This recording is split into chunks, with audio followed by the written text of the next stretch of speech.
Bro did that.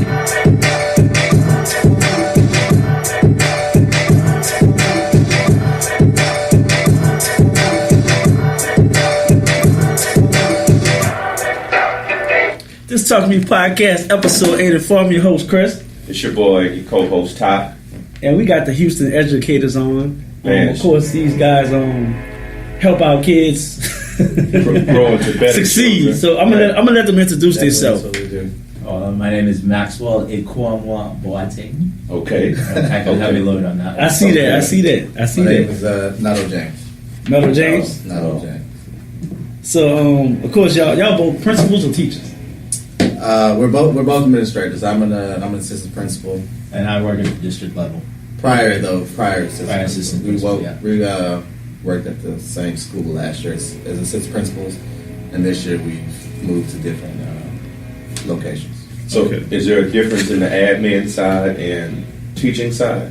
Oh, absolutely. Yeah. Yeah, absolutely. Well, when you're at an admin, you're dealing with more adults, so your focus is trying to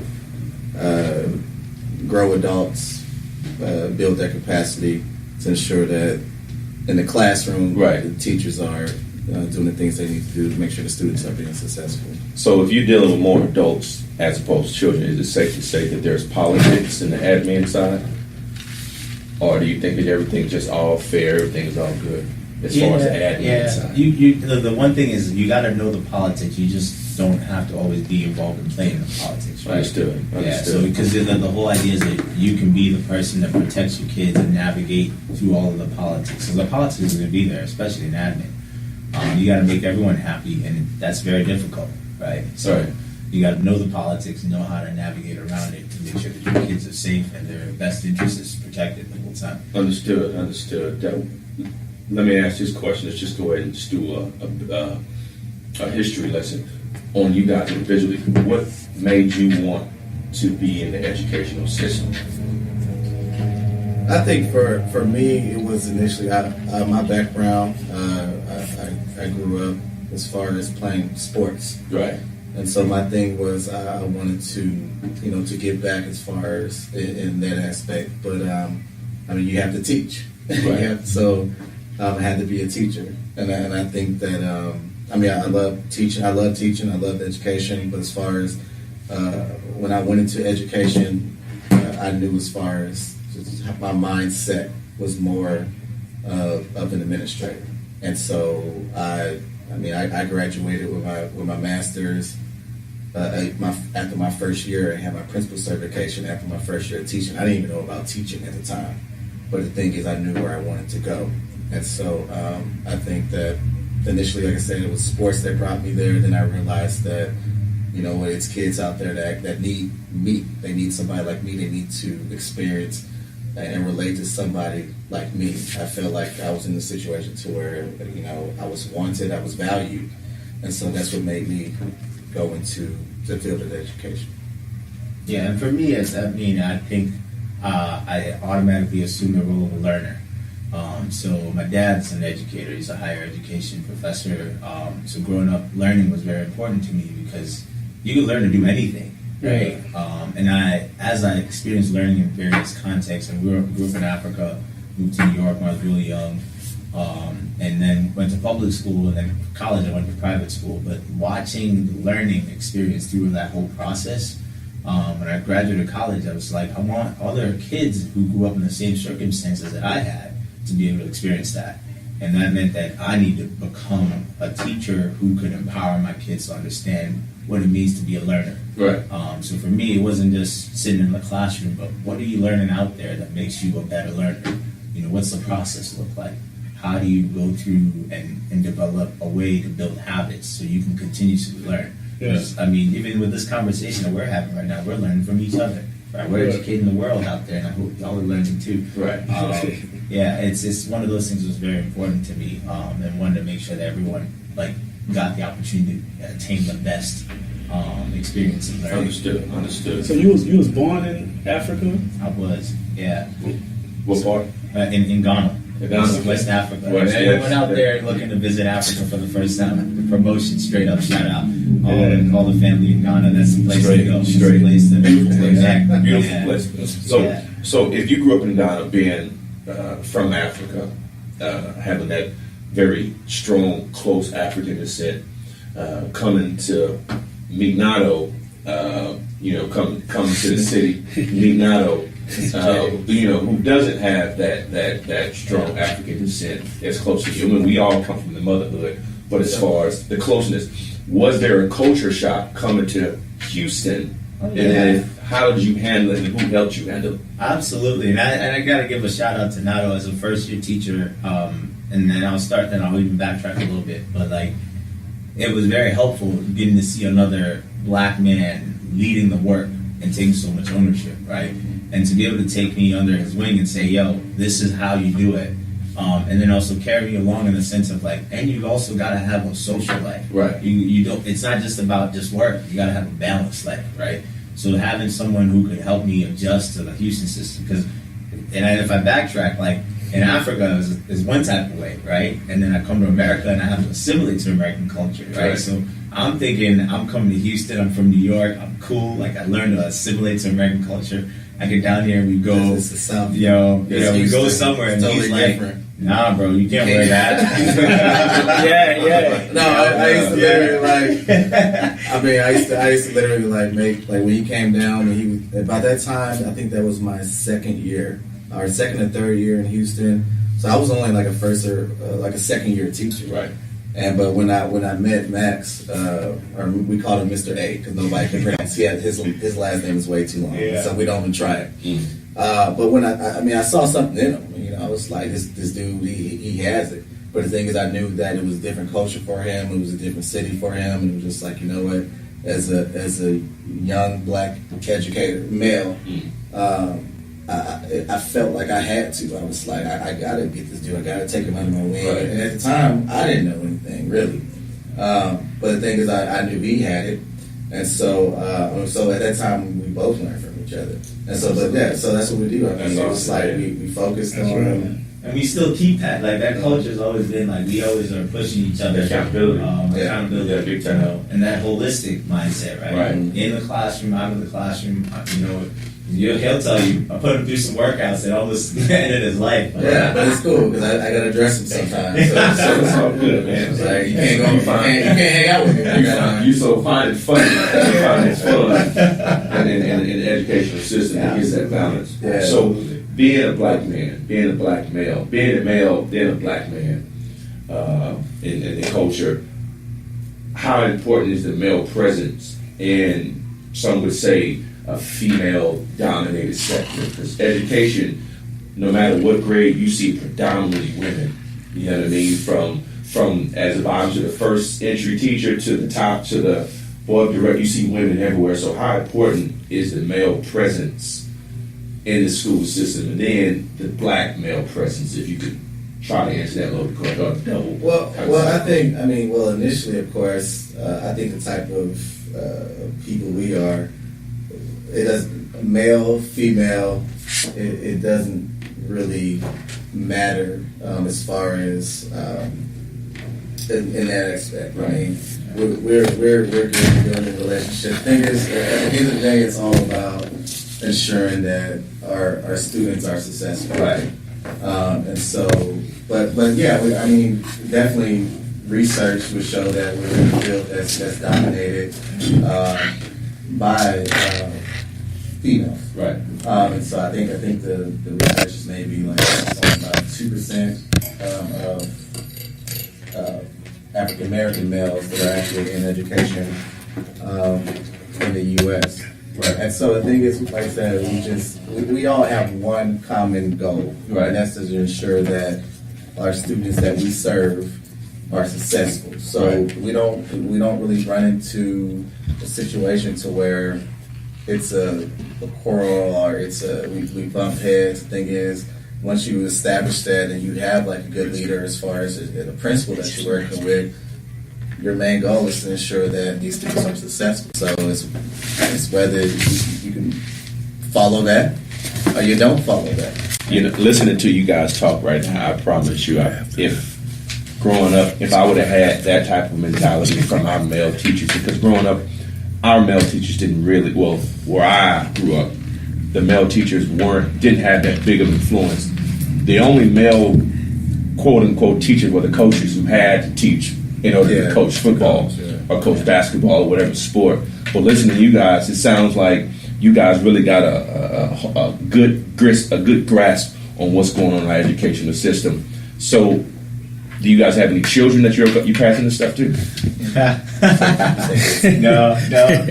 But we have adopted other kids, right? So I think, and even talking just what Nada responded to, I think the thing for us has always been relationships. Like, I've known Nada for almost 10 years now. Over time. Right? We met in 2008, 9, so right around then, right? And it's like, one of the things that we've always been able to show other people is relationships. So, and especially coming from the athletics side, like, there's a certain sense of camaraderie, a sense of like challenge, but the point of the challenge is to make each other better, right?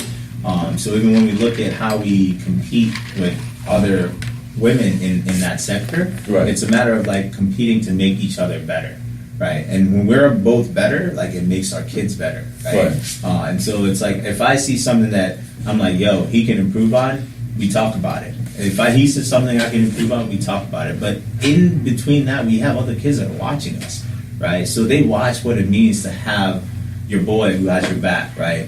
Versus that whole thing of like, I think everyone thinks it's a competition when it comes to leadership. But really it's not. Everyone has a different type of leadership style. But we tend to show that relationships allow to have better communication, better skills when it comes to like doing things and getting things done, mobilizing resources and things like that. And so that's one of the things that we've always kind of tried to foster. Like, he'll tell you there's been times that we've gotten into it, and it's like, man, let's push each other, right? And then at the end of the day, it's like we're each going to benefit from it. He might feel like he doesn't want to do something, and I'm like, that's out of your comfort zone. But you got to experience these kinds of things. Understood. Yeah. So 10 minutes. I know we've been on education. We gonna stay on. I ain't gonna stay on your education. Let's talk about what y'all do on your personal time. Like, what's life? How you enjoy life? Man, my calendar is always filled. I'm the busybody over here. Like, probably a lot more going on. Yeah, I grew up playing soccer in Ghana. Okay. So I went to college and played soccer in college. So down here, I play on a semi-pro soccer team that travels around a little bit.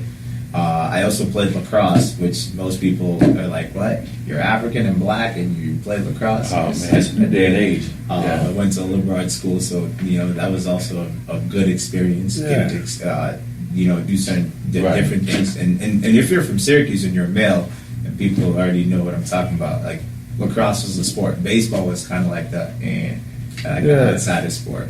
But it taught me a lot, just to being comfortable in uncomfortable spaces.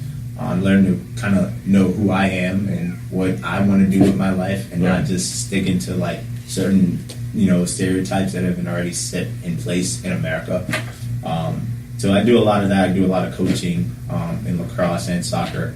Then you start the lacrosse, like with the different middle schools. Yeah. So we have inner city. We have a lot of inner city lacrosse. The last 2 years we've had summer lacrosse programs for kids who are playing in different schools, and so we've taken a couple of kids that normally wouldn't be exposed to the different type of sports. Yeah, and our goal, we're trying to reach out to a lot of Houston kids, right? Because coming from the culture of lacrosse is mostly Northeast kids, right? And there's a lot of scholarships in it, so we're trying to just expand the sport, expose kids to more opportunities. Yeah, we just recently. So right now in HIZ we have 3 high schools that play it. We're trying to expand to like Chavez and other schools in the southeast end. Yeah, so it's been a great experience. That's what mostly my time is spent doing that, and obviously having friends that like to show me around Houston. I love food. And I think that's what food. We're in a career field to where it's a challenge every day. You never know what's going to happen. You never know what type of situations that you're going to encounter. And so, working in that type of field, you have to do that. You have to have a social life. You have to be able to do some things that to where you can exhaust that positive energy somewhere. And so, I mean, we do those things. And so, like with me and Max, we're both, athletes, college athletes. I played football in college, so I try to be as active as possible. But there's some days where I just I'm burnt out, and so I go home, I hit the couch, and it's a wrap for me. Right. But for the most part, it's like we try to stay as active as possible, because I think that the type of, like I said, career that we're in, we have to constantly, we're on the move. I mean, I probably go through about 2-3 pair of shoes, of dress shoes throughout the year, just because as an assistant principal. Yeah. I mean, I'm never in my office, so you have to be in shape. You got to move around. You got to be in and out of classrooms. You have to adjust different things, and you have to be able to be flexible and not physically, but just be able to. That's flexible. Yeah, He stopped going to yoga. Yeah, because I'm old now. Yoga I can't do is all definitely that. good. Yeah. I heard. Yeah. I heard. But I don't know. I don't know if I'm ready for that His yet. muscles were getting in the way. Yeah, it's like, I don't know if y'all see it, world, but yeah. So let's dig into your personal life. You're single, dating, what's going on? Is it hard to date? If you are, is it hard to be in a relationship being such a busy educator? Yeah, it definitely is hard being in a relationship. Yeah. I think it's one of those things where you gotta balance the personal and the professional. And I'm always on the move, so it makes it very difficult to have certain conversations around when are you going to be home, what are you doing, type of things. But I think that's where it's always a great thing to find the right person. I think if you have the right person at home, it makes it easier to have those conversations and support. So yeah, I think. What you think, Nado? What you think, I'm sorry. No, I agree. I mean, the type of field we're in, that we spend countless hours at the school, so it's very difficult to actually be in a relationship, because we put so much time into the students, the kids, and then after school programs as far as going to games. I mean, we've both been in the high school setting, so that right there will take your whole Friday night. I mean, so you have Fridays, we're not even getting out there because we're on duty. So but we have so many things that we have to do, and it occupies a lot of our time. Right. It becomes challenging. Understood. What kind of things do you guys do? Because I know if you guys are busy, as you just described, I know it's summertime when most of the time educators and teachers are off from work. You guys get a break during the summer. You guys don't get a break. So at the point, so as administrators now, and we're at the point of our career to where, I mean, we're maybe second in charge, or that we're right hand to. We've made it to that point, but right now we can't afford really, at the schools that we're at and the positions that we're at, we really don't get a summer at all. If we want to take a vacation, we have to put in for that vacation. But our contracts are 12 months, because the teachers get off, but it's still work to do. Still work to do. It's never, you can never really just leave it. It's always something to do.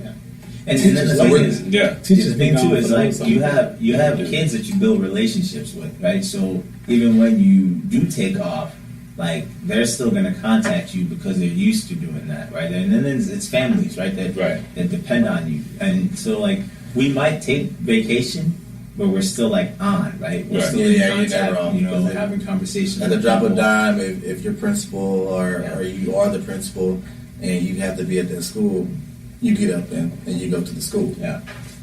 So since you guys work constantly, and I'm sure that there are a lot of teachers out there who stress, who have their down days and their up days. Is the education system underpaid when it comes to salaries and pay? I mean, you guys sound like you guys are working a lot, and just what you described, having a few weeks off in the summer doesn't even begin to maybe shake the boat when it comes to you guys having an actual break. If we were to calculate in terms of hourly our work, the responsibilities that we have, it's very hard to monetize that, right?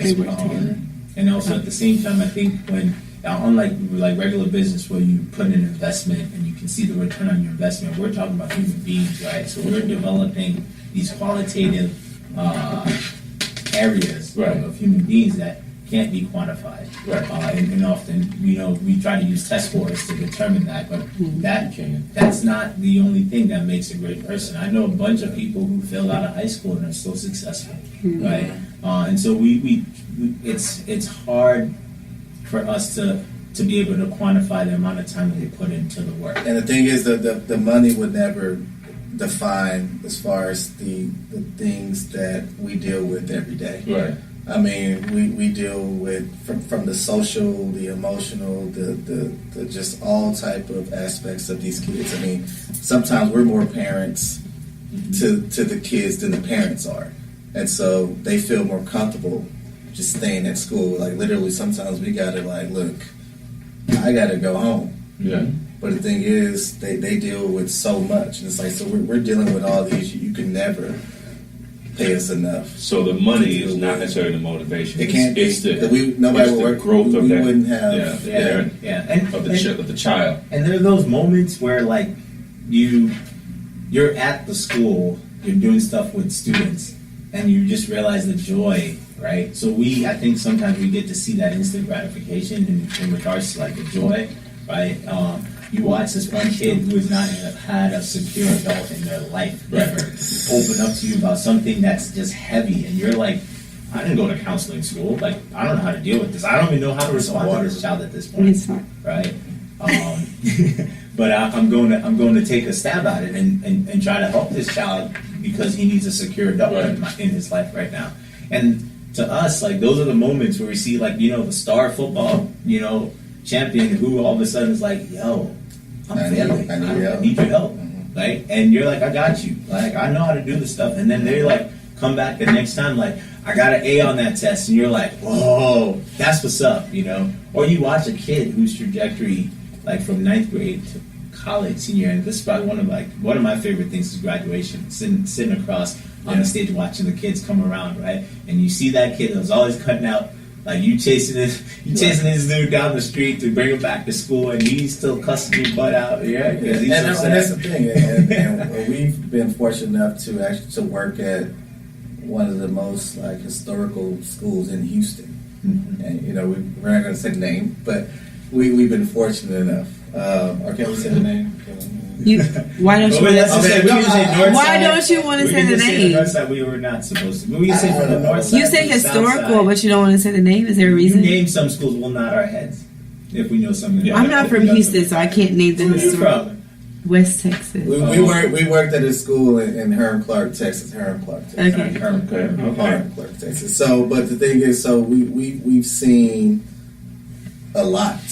I mean, and we experienced a lot. But the thing is, one thing that you can never deny as far as just those kids, those students. I mean, that's why we wake up and go to that school every day, because you know what, they need us.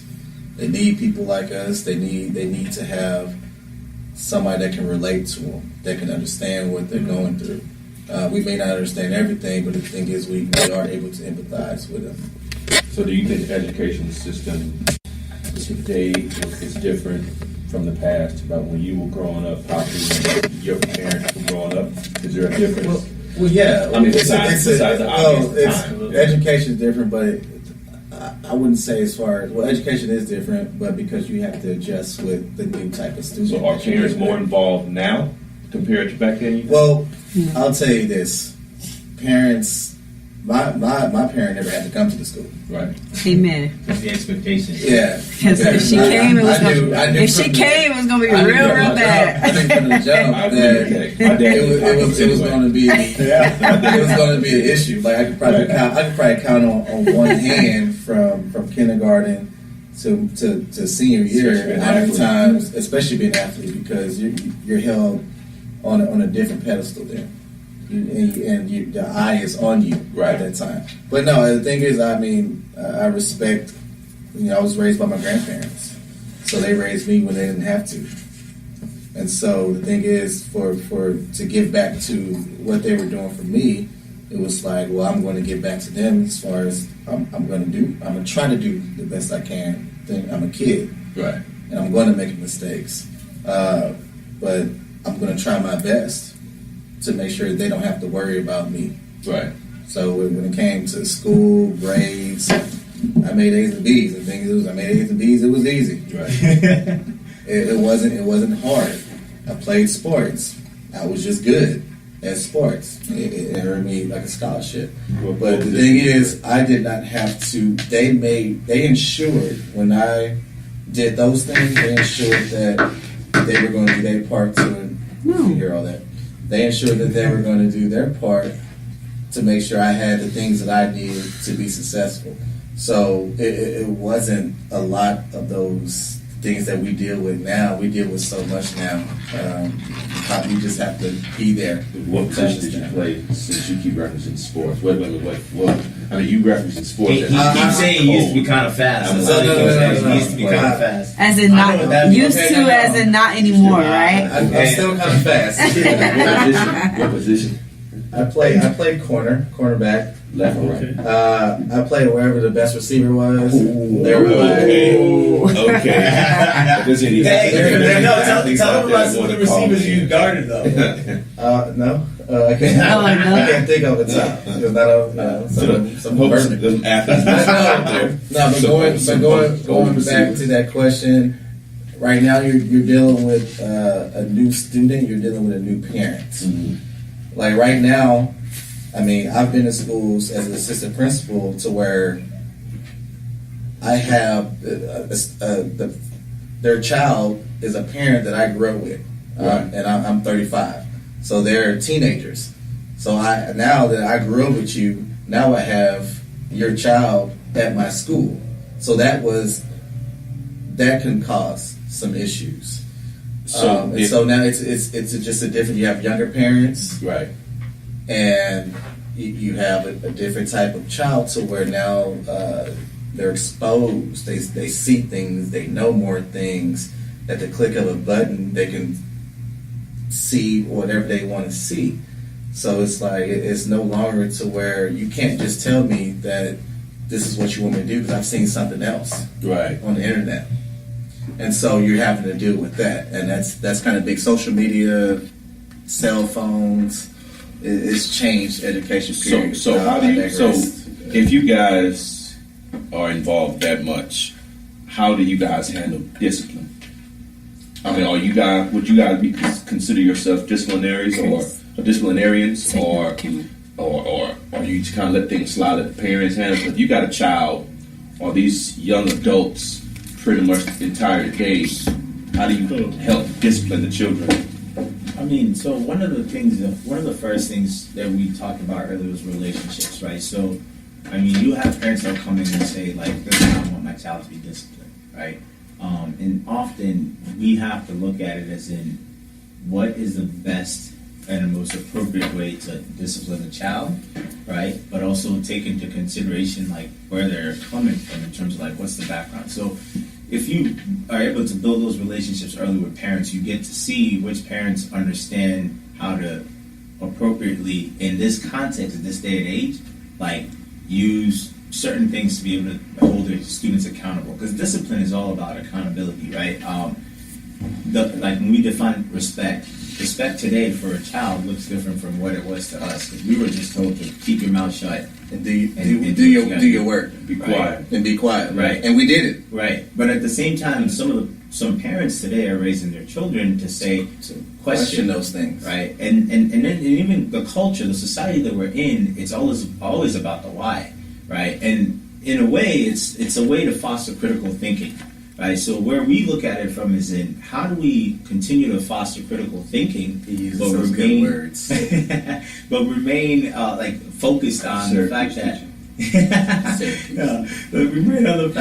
we're educating, like, you know, not just the child but the parent as well, right? So we look at it as a bigger picture. I'm going to build a relationship with the parent so they know that I have their best interest. But I'm also going to build a relationship with the child so that they know that I'm trying to teach them how to monitor their own behaviors. So So you guys are teaching in Texas. So Chris being from New Orleans, do you see a difference?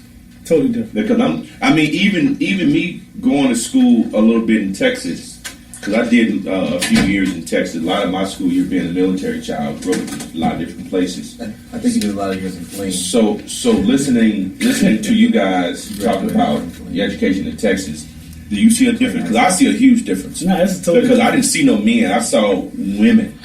No, I saw probably count on one hand from elementary and black men. Yeah, I could probably count on one hand how many I just seen. Not even like my teachers. However, like I said, that did not affect me because at this day, and his position, he can kind of go more in depth. Nowadays, with the new type of student that you deal with, you have to deal with the whole student. So when we say the whole student, not only like we got to educate them, you got to deal with their social, their mental, the emotional. I mean, we have kids that come to us with so many issues, problems that we could at this point, I mean, we could never even think of. But the thing is, they experience these things, these issues in like elementary. right. And so the thing is, you like, why is this student or why is this child behaving like this? It's just like I've never seen anything like this. But the thing is, we've never experienced anything that they've been through. Yeah. And so now, as in that type of position as an assistant principal, I can't just be an assistant principal. I'm a counselor. I'm a psychologist. I'm a therapist. You have to be all these things because if you don't address those things first in your school, it's going to be a rough year for you because they're not going to allow the teachers to teach. So I have a question that I'm about to throw a curveball in this one. Go ahead, sir.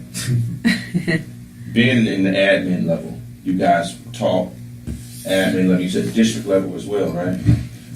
So of course you deal with students in a different way. You also deal with faculty and other adults. Can you say or deny that, because everyone's human, we have our ups and downs, our emotions. Have you ever witnessed or been experienced when a faculty member or a teacher mistreated a child? Because I've seen it growing up. I've seen it to where a faculty member can literally dislike a child or a student for whatever reason, or dislike the parent and take it out on the child. Have you experienced that? And if so, how do you handle it without, I guess, stepping on the allegiance? It's every day. Stepping on the allegiance of the teachers without going too far, but the same token, being responsible for those children. You know what I mean? Yeah. I think so. One of the biggest thing as an administrator you have to understand is that you're working with people. Emotions are very real. Right. And often when a situation occurs like that, everybody is at their highest. So usually we call it either you go to violent or you go to silence, right? So some of our people will either get really irate by the situation and start flaring off, saying things that, just because they're upset, right? And then some of them will just go silent and just not even respond to it. So you have to, and that's where the relationships come in. Pull away from the kids. Exactly. So being able to know the situation separated, but also have the best interest of both ends of the people, and to be able to eventually bring them back together. So if you look at schools, that's what suspensions initially, that's what they were supposed to do. They're supposed to separate people so that when they came back, we can have a conversation around how do we restore. Okay, right? So I guess let me try to re-ask the question. I've witnessed myself situations where a student may do something, may speak up, may ask a question, and that particular family member may have had a bad day, and get mad that the student is going back and forth. The student's going back and forth in conversation, talking back or not being coachable or not listening. You suspend the child, but and I saw a post today are we taking, by suspending the child, are we taking their human rights to be able to react, to speak their mind, to speak from the heart? Are we telling them to be quiet? You're a child. I'm the teacher. And Yeah. I don't know. Well, go ahead. So a big piece of like understanding the context. So often when emotions get high like Right. that, right? We don't have to suspend the kid, but initially that's what I was saying. Like it was supposed to separate the people. Mhm. But when we come back to it, what we call is like now the term is restorative justice, right? So we're trying to create That's a spaces big where thing in education. where Yeah, I wanna people pull can that up. exist and have conversations about how do we restore this relationship. Because I didn't mean to disrespect you when I told you my thinking, because this was my understanding, right? But at the same time, if I was wrong in my understanding, then I have to be educated around my understanding. And sometimes I may be right. Like you may have seen a YouTube video of a white kid talking about their teacher just sitting there not doing anything and not teaching the kids, right? Some people may say that's disrespectful, but at the same time, the kid was right.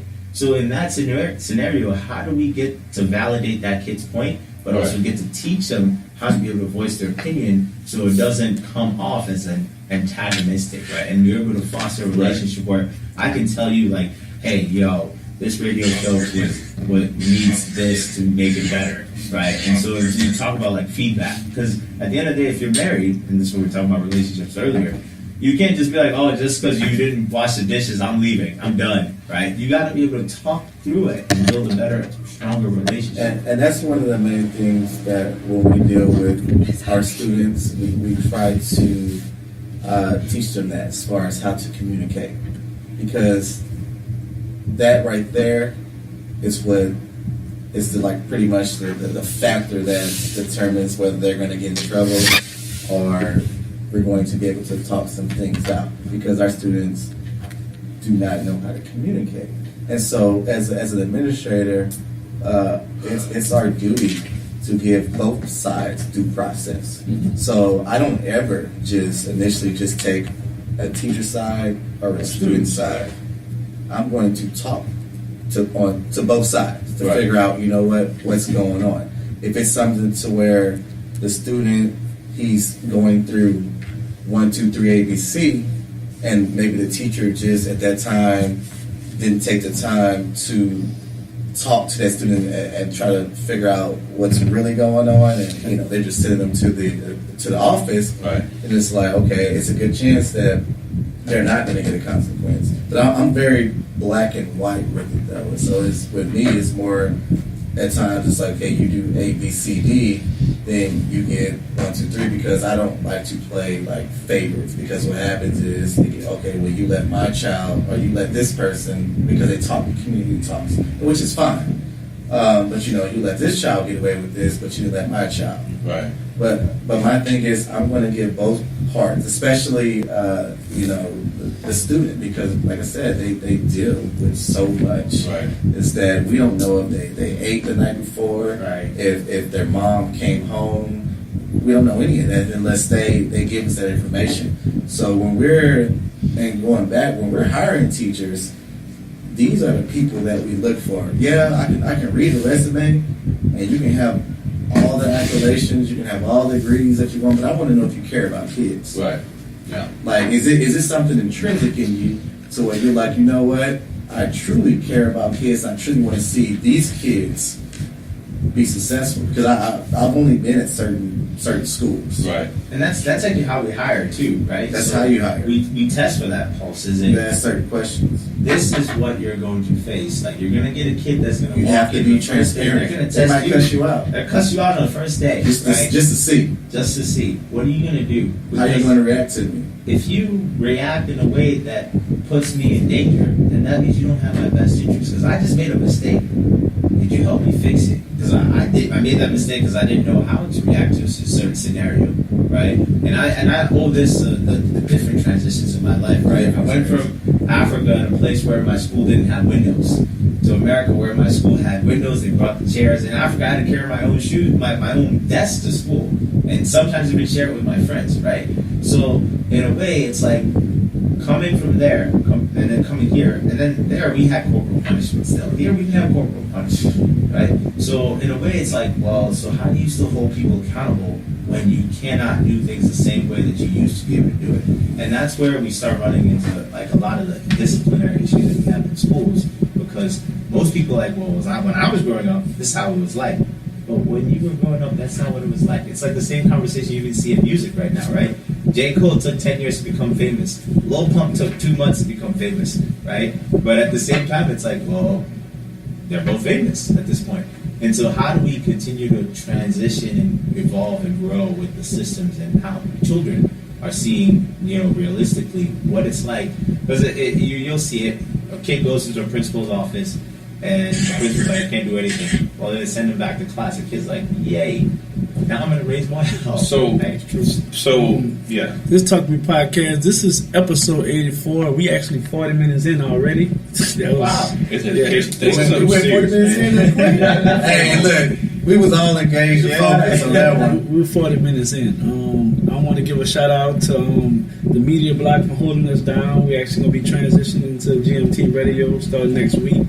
Wednesdays at 7 o'clock. Radio. Of course, we moving on. You got to graduate somewhere, ain't that right? Right, you got to graduate. Yes. Congratulations on that, fellas. I know y'all been doing this for a while, so Big ups. Yeah, August 16th will be 1 year. That year went by quick as hell. That was real quick. So you probably need to have like an education segment. Like we probably we got a lot to say. So you got to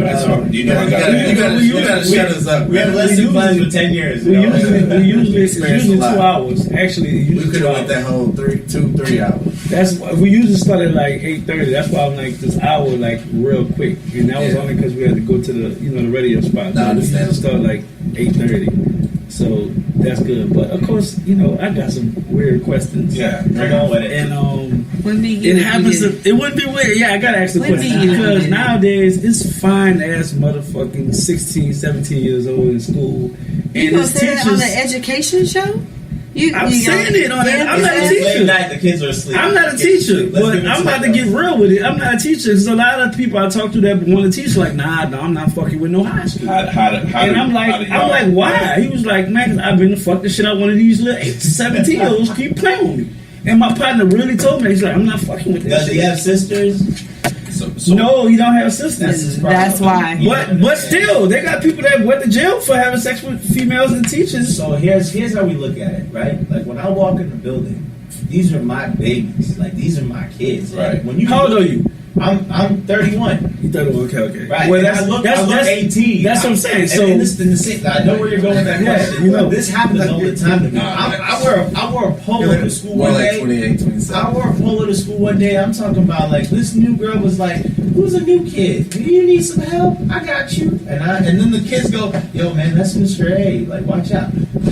They're trying to see what's up with Mr. A. Exactly. So you got to have a real guard on, for this with your career, because that could fuck up your career for the rest of your and life. that's an identity thing, right? Like you as an adult have to be a secure adult, right? So like I'm talking about, I know what I'm here for, Yeah. right? And as an adult, if you're walking into that environment and you don't have that hat on to be mature to say that's not appropriate, and I'm gonna check you when you get out of line, like you're gonna end up getting caught up in all of this, right? And I understand, like sometimes things are blurred because you don't know who's who, but that's why we have uniforms in school. So I would say let me say this, and this is kind of I want to snowball what Chris said.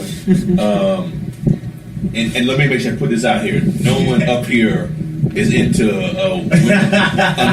put that out there. But the question you're just asking is, so I want to ask, is that, do you think that's why when it comes to men teaching middle school, high school, elementary, at daycare centers, is that why men are kind of looked at? No, I'm not talking.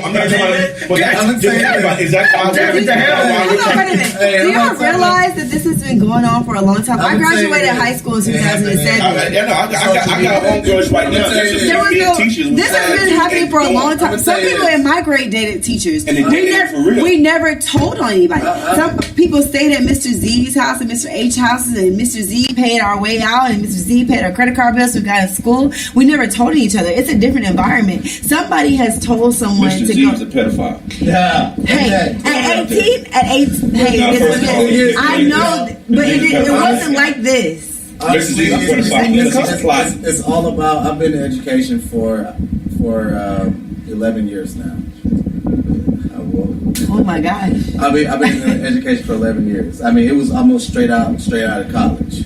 But in my first year, I was 22, 23, and I was teaching sophomores and juniors. So they're like 16, 17 years old.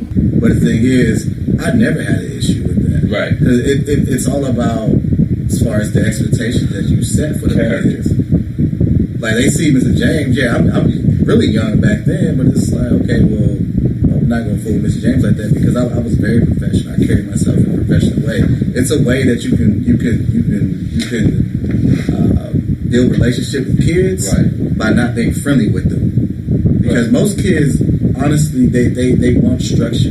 Right. Like, they want somebody that they feel that they're safe around. Yeah, they love the fact when you play around with them and you give them some candy, you give them a bag of Takis. Right. They not. No, they love Takis. Look, they love Hot Cheetos and cheese. They love it. They love all that Hot Cheetos. Stomach just be all so dark. But I would saying that to say, it's like, it's a certain way to build relationships, and you don't have to be friendly to do it. Right. The thing is, I've never been that person. I've never been the one, I'm gonna play with you and he, fight, snack. I don't want no snacks. First of all, if I get some snacks in my room, I'm eating them. They're mine. So what about substitute teachers? Oh, what about? So I'm listening to you guys. You're speaking. You guys sound like veterans. Oh yeah. There's some substitute teachers out there who probably, I'm here for one day. They don't know nothing about me just on my resume, but real talk, I'm actually out here to prey on these young men and women. That's part of our walks. Because I grew up. I had a couple substitute teachers. You remember that? Yeah, you remember when someone's older than you. Oh my goodness! Yeah. Oh my God! Thanks. You did that pretty good. Who is that? Yeah. So hold on a second though. It goes with that walk that he was talking about. We walk a lot. And we're talking about we walk a lot. Right. But at the end of the day, or beginning of the day I should say, when we get there, we get a list of who our substitute teachers are.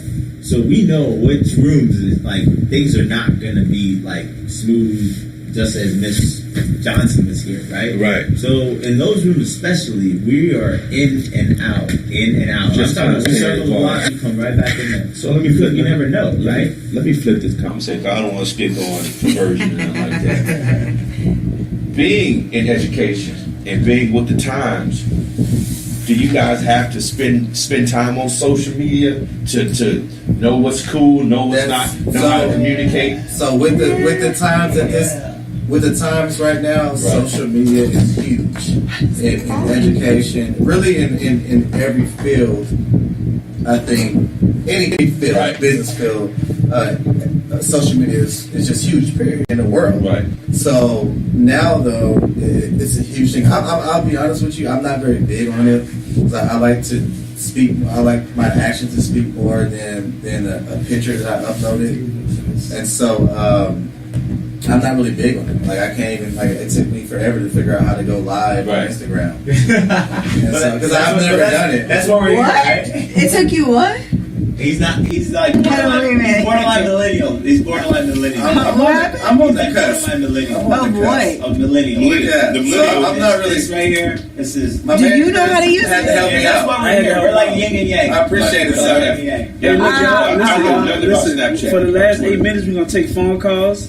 For the Houston educators, 713-550-0683, 713-550-0683. We're taking callers for the last 8 minutes, so if y'all want to call, y'all got any questions or any comments, y'all please call us right now. It sounds like they're ready to give you the answers, because they sound like some good educators, right? Yeah. We need more people like that, man. You take your headphones off? We're getting there. He wanted you to see his little fade that he got, though, on the sides. He got a good barber. He'll give him a shout out. If y'all not doing nothing, I need y'all to go subscribe to YouTube, Talk to Me Podcast. Facebook is Talk to Me Podcast. Instagram is Talk to Me Podcast. And Twitter is Talk to Me Podcast. Yeah, subscribe, man. Just subscribe. It's not hurting. And then one more thing. If you're in Houston or New Orleans, we got 5 and Below doing a fundraiser for us. The one in Missouri City and the one in Kirby by NRG. All you got to do is go there.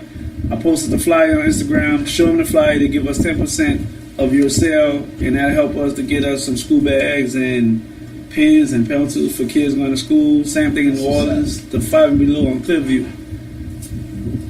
That's what's up. Yeah, good looking out. We need those pencils, though. That's as a number former 2 math teacher. I tell you, man, pencils.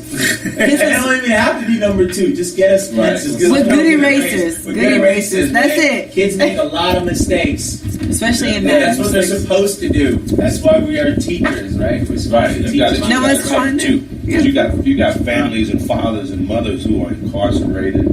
Some kids really staying at home by themselves, sleeping in cars, and then on top of that, dealing with whatever they're dealing with. So, quick question. You can also tell people that when you buy your kids school supplies are really cheaper now, 25 cents, 82 cents. Buy 2. Like when you make a backpack for your child, make a backpack for somebody else too and ship it off.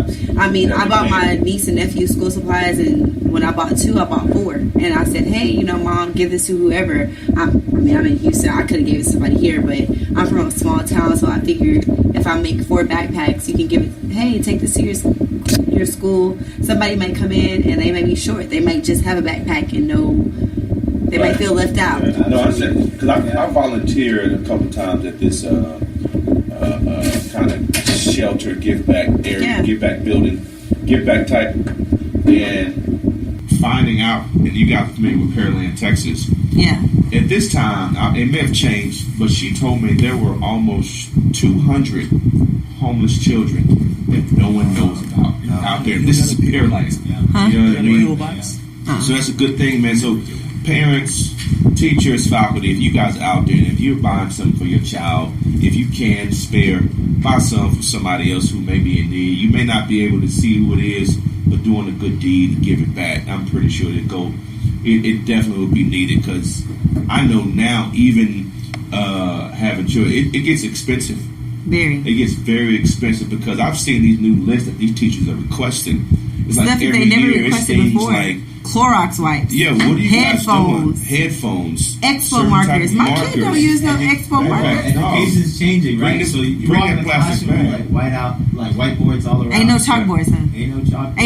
Ain't no what is it called? Overheads. They don't use overheads no more. Man, I saw one of those in the school the other day. I was like, extinct. They got middle schoolers going online for their homework. Yeah, you know what I can see that. Yeah. I know. I in middle school, I wasn't going online. And you can call for help. We didn't need computers in middle school and high school, for sure. I mean, we do have to adjust. It's kind of like we're preparing our kids to be in that workplace, and in the workplace, you're talking to people, you're communicating over email. Like, I didn't have a computer till the first day I got to college. Hey, me too. And it wasn't a laptop; it was a desktop. I had no kids. The whole worked though. Don't get it twisted. It worked, but I couldn't take it to class with me. So, I wouldn't. Y'all got any shout out? Someone good? Grandma. No, just shout out to all the educators and teachers out there who make our jobs a whole lot easier by doing the right thing. Being champions for kids, period. Even kids that are not our own. I think that's the biggest thing, coming together and bringing people together as a teacher, as educators, I should say. To the church folks, man, the people out there organizing back to school events, the barbershops, giving free haircuts. Like that. Shout out to y'all. Yeah, we definitely gonna set that up in my school. Yeah, morale. Talk about a morale booster. Kid going to school first day looking fresh. Shout out to the parents putting shoes on the feet of these children. And then, I don't know. Just shout out to all the people that invest in the future, pretty much. I mean, it's so much negativity that people focus on, and it's a lot of good that goes on in these schools. But unfortunately, all you see is the negative. About LeBron. Right. So shout out to all the families, parents, everything that. Right. And I know, shout out to LeBron. Y'all heard because of LeBron. Hey, bro, big ups. Talk about supporting public schools. Definitely. It's really good. Jalen Rose, Dave Robinson, who did it for him, but they say he did it first, but it's all good. Hey, but you know, as long as they're doing it, But I think that we have to definitely invest more. I mean, the government's not going to invest into education. We have to do it. And so you definitely, it's only 9:30. Stop that. I want to send a shout out to all the teachers out there, all the educators out there, man. Shout out to the parents out there. Don't be afraid to discipline your children. Spare the rod, spoil the child, man. Let these children be children. So grown folks' conversations, children don't need to be involved in it, man. Let's keep our kids. Let's protect our kids. Safe, man. Let's keep ourselves in check. So if you see something wrong, say something, man. And I don't care what level you on. So shout out to those people, man, and just show love, positivity, have your negative vibes. Just make sure you flip it to positive vibes. We appreciate it. Any shout outs? Any shout out Any shout outs? today? You got a shout out? I have a lot of friends that are in education that went to school with me that took on the role of going to school and getting in debt and coming out of school education. Big hands to them because I don't have children and I would never educate a child because I don't have the patience to do so. But it's someone in here that I've known for a very long time and I'm super proud that he has came a long way. I've known someone that wasn't a principal when I met him, but he is a principal now and I'm super proud of him. So congratulations to him. He's came a long way since I met him back in thank you. 2011, 2012. But shout out to him. A lot of people have, went back to school, got their masters, and taken on education fully, not just as a job, but simply as a passion. It's different to have a job as a career, and it's different to have a job as a passion. Because sometimes you don't fall into how much money do I get. When it's a passion, you don't care how much money you get. When it's a career, that you're trying to get on the up and up. But to be someone in education, I applaud y'all because I could never do it because I had a friend that told me the other day how much money she made, and I was like, because these guys will do it for free. Right. And I'm looking at, I'm like, hey, I'm worth a little bit more than that, and what I'm not going to do is that. But hey, shout out to y'all. Shout out to y'all too, though, because y'all are still educating the public. Like, you got a lot of followers. Like, we're really excited that you guys gave us the opportunity. Yes, it's been about 2 years. Thank you, Chris. Thank you. Talk to me podcast. Yeah, no, shout out to y'all, because the voice, of the people is important. Seriously, and it's another way to educate because we may think there's all these other things going on in the world to educate people, but however, this is a form of another education. Right? I have a question before we end. I think we have like 2 minutes. Would y'all encourage? Are we doing shout outs? You don't have any shout outs, do you? I'm gonna ask. I'm gonna close it. Okay. Well, I have a question. We're gonna talk for like 1 minute. Someone asked me the other day, would I encourage children to go to college? And my response was, do what you feel is right for you. Because not all the time that you go to college, I have some people that went to college that works at Sprint and makes $20,000 less than I do. And my question is the money everything? Could you say the money is everything? Yes, the Houston educators. I did. I mean, money. To answer your question, no, money isn't everything. But if you have bills and student loans that are due, and your and the amount of money that you're bringing in only pays for you to survive in real life and not to pay anything ever, money is pretty important. So you have a lot of schools are kind of changing. What? How they develop our kids. They teach you how to study. You do have more vocational schools. At this point, you have more like you have CATES, which is a career in technology. Correct.